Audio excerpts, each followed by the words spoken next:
in self-defense and hit many of these US bases in neighboring countries. And now Europe is open.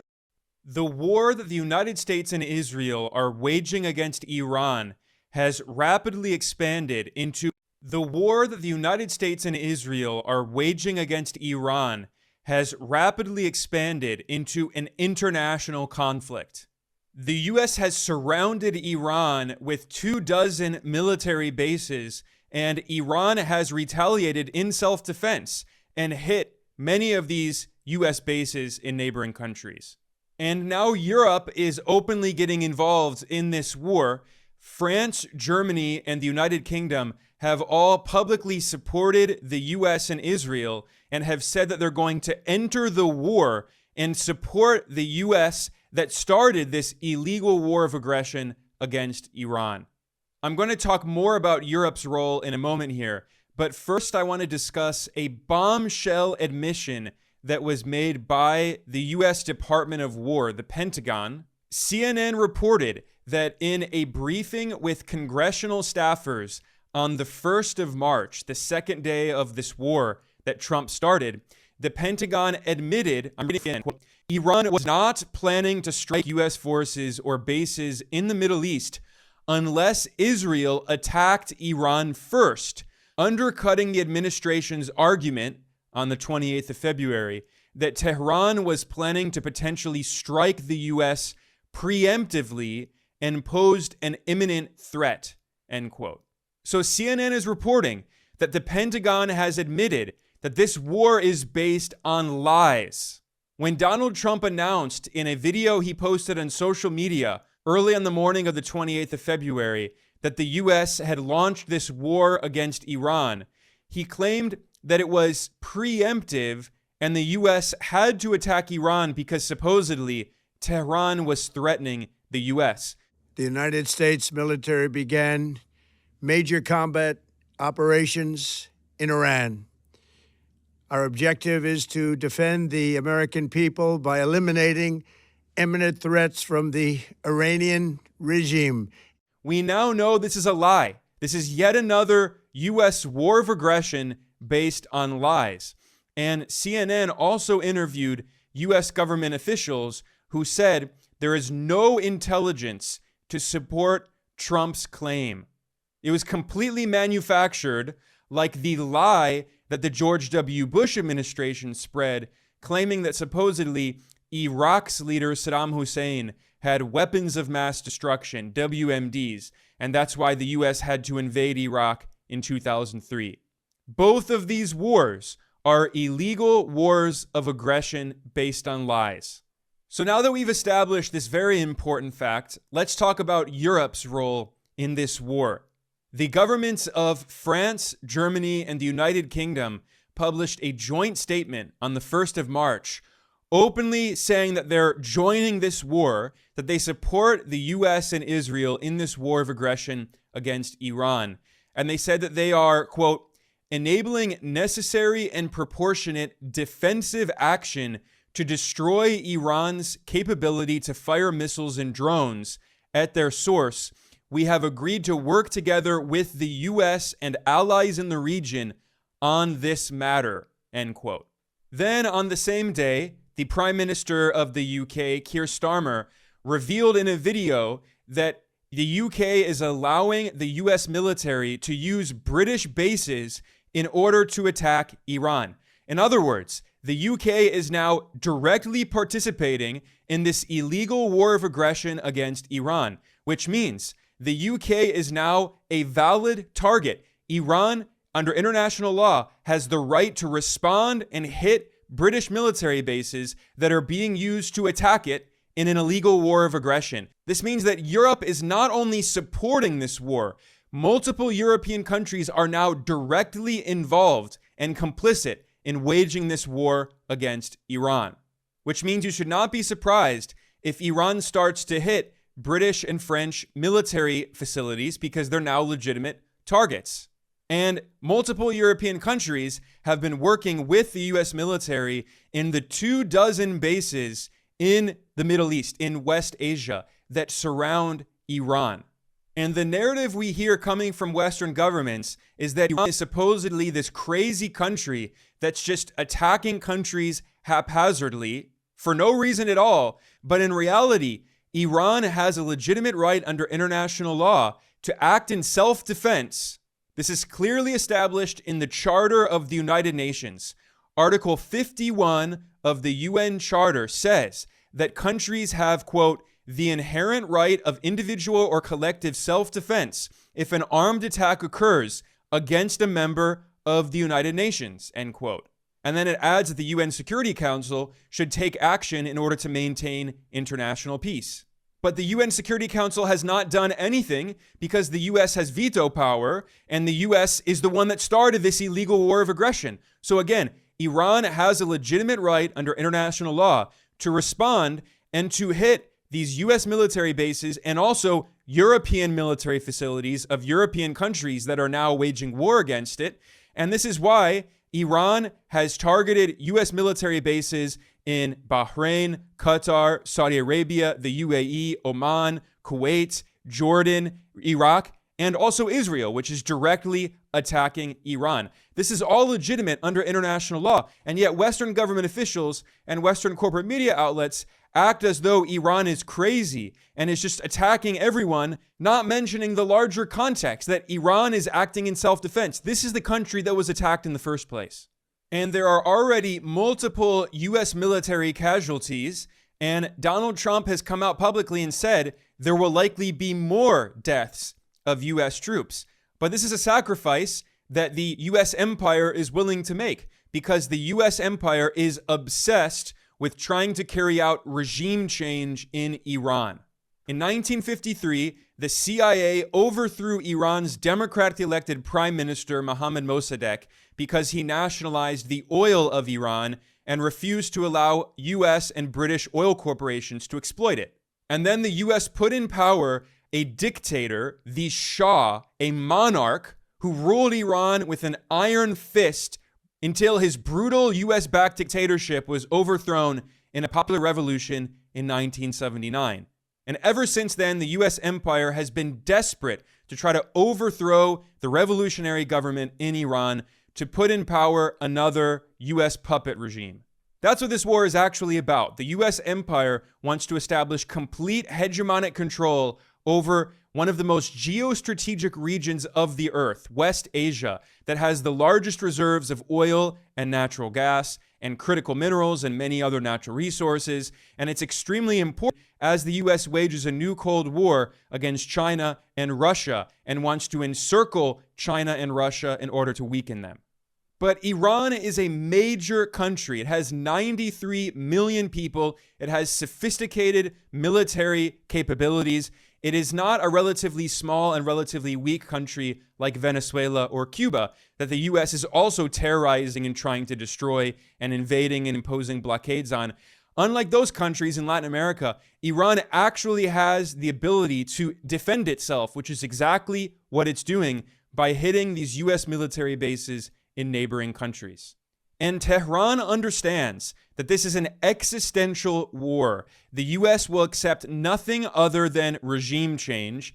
And Iran also understands that the only language that the US empire understands is force, which is why Iran immediately announced that it's going to close down the Strait of Hormuz, which the US government's Energy Information Administration, the EIA, has described as the most important oil transit choke point on Earth.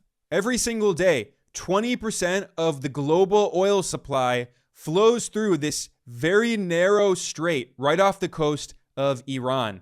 And Tehran responded to this US-Israeli war of aggression saying, we're going to close this. No oil is going to go through until the US and its vassal regimes in the Persian Gulf, these Gulf monarchies, and Europe, until they stop their war against Iran. And then Tehran will allow oil to continue to flow. And when I say that Iran sees this war as existential, I'm not exaggerating. If you look at a map of the areas that the US and Israel have bombed in Iran, you see that they're bombing many cities, not just the capital, Tehran. What the US and Israel are trying to do is bring about state collapse. They are systematically assassinating all of the political leadership of Iran because they want to collapse the government. They want to create a failed state like US-led NATO forces did in 2011 when they destroyed the state of Libya and killed Libya's leader, Muammar Gaddafi. And here we are today, 15 years later, and there's still an ongoing civil war and no unified central state in Libya. This is exactly what the US and Israel are trying to do to Iran, to destroy the country. But the Iranian government already understood this very well before the US and Israel launched this new war of aggression. Let's not forget that just 7 months before, in June 2025, the US and Israel waged another surprise war of aggression against Iran. As they were participating in so-called peace talks, the Wall Street Journal admitted that the US was using these fake negotiations as cover to distract Iran while the US and Israel were preparing this surprise attack in what became the 12-day war. So after that, Iran learned that you cannot trust the US and Israel. Iran knew they were preparing another war. And this is why Iran's top political leadership designated 4 individuals for each major official in the Iranian government, a line of 4 individuals who could take their place if and when they are assassinated by the US and its allies. And this is exactly what happened with Iran's supreme leader, Ali Khamenei. He knew the US and Israel were going to try to assassinate him. This is why he didn't even try to hide, by the way. He was in his office in Tehran, in the center of the capital. He did not flee. He knew they were going to kill him, and he accepted that he would become a martyr. By the way, Khamenei was 86 years old. He had a quite long life, and he didn't want to just pass away in his bed. So he knew that he was going to be killed by these Western rogue regimes, but he made sure that there are several other people who can take his place. And this is true for all of the top officials in the Iranian political system and in the Iranian military. This is why the US and Israel think they can just assassinate every single top military official, but then another takes their place, because the Iranian government is structured in a way to ensure longevity and stability, to prevent the kind of state collapse that Trump and Netanyahu think they can just carry out in a few days. But I should also mention, by the way, that it's not just Iranian political officials and military officials who are being killed by the US and Israel. There are also many civilians being killed by the US and Israel.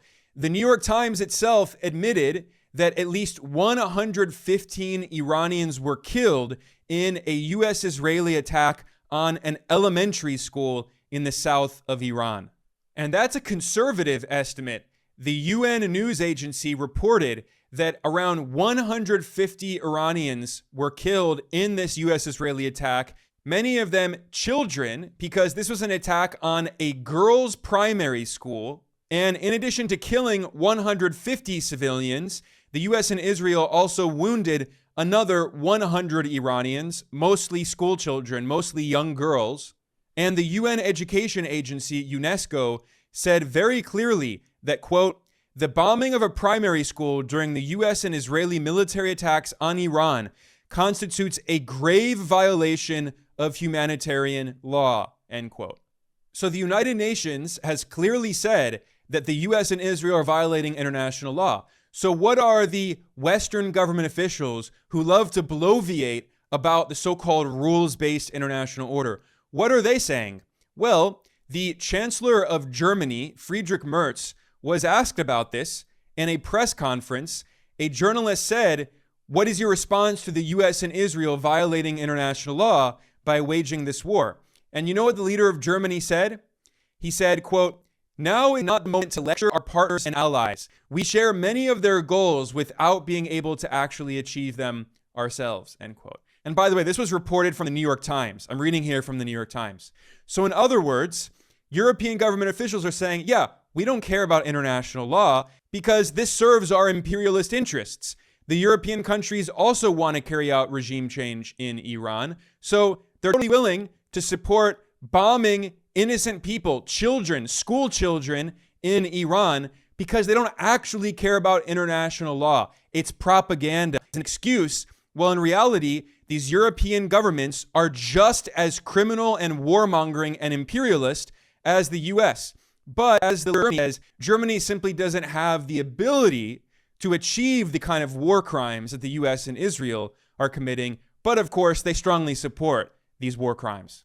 And let's not forget who exactly is Friedrich Merz, the Chancellor of Germany. Never forget that this guy comes from Wall Street. He was the previous head of the German arm of BlackRock, the most powerful Wall Street institution on earth. BlackRock is the world's largest asset manager, and it has $14 trillion of assets under management. And the leader of Germany right now is the guy who ran the German arm of this Wall Street giant. And Friedrich Merz is an extremely rich multimillionaire. He has 2 private jets. I repeat, the leader of Germany owns 2 private jets. He was a corporate lawyer, and before becoming Chancellor of Germany, he had never been a government minister. He's a tool of Wall Street in the US, and his right-wing party, the Christian Democrat Party, the CDU, they only got 28% of the vote, but they were able to make a coalition. This guy does not in any way represent average working class people. He is a representative of the capitalist oligarchy who profit from war, and they totally support this US war of aggression against Iran. And you know who also wholeheartedly supports this illegal war of aggression against Iran? The liberal Canadian Prime Minister, Mark Carney. And by the way, Carney was a former executive at Goldman Sachs, the massive Wall Street investment bank. And then he was the governor of the Central Bank of Canada and the Central Bank of England. And now he's Prime Minister of Canada, and he released a statement openly supporting this US war of aggression against Iran, which is incredibly hypocritical because back in January, just 6 weeks before the US started this war of aggression, Mark Carney was celebrated by the international media because he gave a speech at the World Economic Forum in Davos, in which he admitted that the so-called rules-based international order was false and that countries violated international law when it was convenient. Listen to this clip of his speech here and keep in mind that this is the same guy who 6 weeks later announced that he supports a U.S. war of aggression and the assassination of political leaders of a sovereign country and a UN member state. Listen to this extreme hypocrisy here. We knew the story of the international rules-based order was partially false, that the strongest would exempt themselves when convenient, that trade rules were enforced asymmetrically. And we knew that international law applied with varying rigor depending on the identity of the accused or the victim. This fiction was useful, and American hegemony in particular helped provide public goods, open sea lanes, a stable financial system, collective security, and support for frameworks for resolving disputes. So we placed the sign in the window. We participated in the rituals, and we largely avoided calling out the gaps between rhetoric and reality. This bargain no longer works. Let me be direct. We are in the midst of a rupture, not a transition. In that speech, Canada's Prime Minister admitted that Western countries were constantly violating international law, but he said that so-called middle powers like Canada and European countries were going to unite to defend the so-called rules-based international order against the extreme unilateralism and imperialism of the US and Donald Trump. That's what he said 6 weeks before he publicly said, yeah, we support Trump and we support Trump's war against Iran. This shows how that speech was just propaganda. It didn't mean anything. These Western imperialist countries do not believe one iota in international law. They do not care one bit about human rights and democracy. All they care about is imperialism and maximizing the power of their countries and their corporations to exploit the global South, to rob the global South of its natural resources, and to overthrow any independent government that doesn't bow down to the imperialist West. That was made very clear by this former Goldman Sachs executive and central banker who's now running Canada. And he gives speeches for PR reasons, claiming, as he said on his official website, Canada is ready to step up. If the United States no longer wants to lead, Canada will. Well, now the U.S. is leading Canada into another war, and Mark Carney 100% supports this illegal war of aggression. And by the way, remember when we were told that Trump is destroying the Western alliance, that the U.S. and the EU will no longer be allies? Well, we now see that was completely ridiculous. All Trump had to do to reunite the Western alliance was wage another war of aggression in the global South, because this is the heart of the Western alliance. It is based on imperialism and war. The European imperial powers colonized the vast majority of the planet. The United States itself is a settler colonialist project that was created originally by the British Empire, and then it metastasized into its own massive empire. And the same thing is true for Canada and Australia and Israel. These are all settler colonialist projects that are predicated on colonizing the land of indigenous peoples in the global South, stealing their natural resources, exploiting them in order to enrich capitalist oligarchs. And this is what the Western Alliance is based on. And Trump has found that he can reunite the US and Canada and Europe all together with a war of aggression in the global South. Let's look at this official statement that Carney posted on the website of the Prime Minister's office. He refers to an illegal war of aggression started by the US and Israel as, quote, Iran-related hostilities, end quote. An incredible euphemism. And he said very clearly, quote, Canada supports the United States, end quote. So there's not any ambiguity here. Canada supports this war of aggression.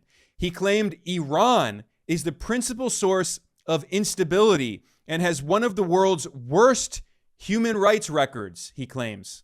By the way, there's no mention of the fact that Israel's Prime Minister, Netanyahu, currently has an outstanding arrest warrant issued by the International Criminal Court at The Hague over crimes against humanity that Israel committed with the full support of the US and Canada and European countries against the Palestinian people in Gaza. These are not just Israel's crimes against humanity. These are the West's crimes against humanity. And yet Canada claims it's Iran that is the one violating human rights. I mean, the hypocrisy is just endless. Carney also said that Canada calls on the Iranian regime to end its nuclear program. He complained that Iran did not dismantle its nuclear program. There is no mention of the fact that in 2015, Iran signed a nuclear deal with the 5 permanent members of the UN Security Council, the US, the UK, France, Russia, China, plus Germany and the European Union. That nuclear deal was called the Joint Comprehensive Plan of Action, the JCPOA, and the IAEA, the International Atomic Energy Agency, had independent international monitors who said very clearly that Iran was abiding by the nuclear deal. Iran upheld its side of the agreement. But then what happened in 2018, during his first term as US president? Donald Trump tore up that agreement. He unilaterally sabotaged the JCPOA in clear violation of international law and illegally imposed more sanctions on Iran. Yet Canada and other European countries never mention this history in any of their statements. They claim that Iran is supposedly an evil regime that just wants to get nuclear weapons, ignoring that Iran was abiding by a nuclear deal in which it agreed to never pursue nuclear weapons, but it was the US, it was Donald Trump that tore up that agreement in the first place. The US is the aggressor. And then after Trump entered his second term as US president in 2025, the US claimed again that it was going to sign another agreement with Iran, and the US lied. The Wall Street Journal admitted that the US was using this diplomacy as cover for a surprise attack for the 12-day war against Iran in June 2025. And then again, this February 2026, Iran was participating in several rounds of peace talks with the U.S. Oman's foreign minister was mediating these talks, and he said on the 27th of February that a deal was within our reach. They were very close to coming to a deal. Iran wanted to come to a new deal, but then just a few hours later, on the early morning of the 28th, the U.S. and Israel launched another surprise war against Iran, sabotaging all of the negotiations. If you look objectively at the facts, it is the U.S. and Israel that do not want peace. Iran, again and again and again and again and again, for over a decade, has been willing to negotiate, to sign agreements, to make massive concessions, promising it would never develop a nuclear weapon, with international monitors making sure that Iran would never develop a nuclear weapon. But the U.S. and Israel were all using this as a ruse because they actually do not want peace. They want war. They want regime change. They want to overthrow the Iranian government, and they will accept nothing less than total subservience, nothing less than putting a U.S. puppet regime in Tehran. There is nothing Iran could possibly do other than prepare for war and defend itself, which is exactly what is happening now. But if you read these statements by Western government officials, they ignore all of that context and portray Iran as a crazy, evil regime. This is the true face of the imperialist